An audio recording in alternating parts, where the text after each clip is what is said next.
السلام علیکم ورحمت الله وبرکاته.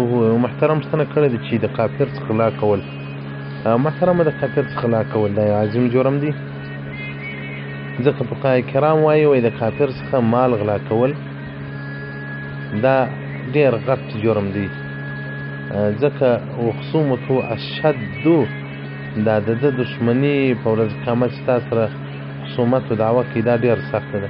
که د مسلمان غلا وکړې هغه به یې عفو درته وکړي، که عفو نه درته وکړي په ورځ قیامت به د ده ګناهونو په تا باندې بار کړول شي، ستا نیکۍ به درته ورکول شي، او کافر ته ستا ګناهونه نه ورکول کېږي او نه دی نیکي لري چې هغه دې تا ته درکړي.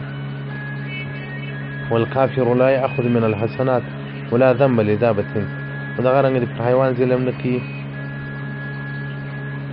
نو محترمه د کافرانو څخه غلا کول دا حرام ده، نه دي کوي، ځکه په دې کې عظیم وزر دی، جرم دی.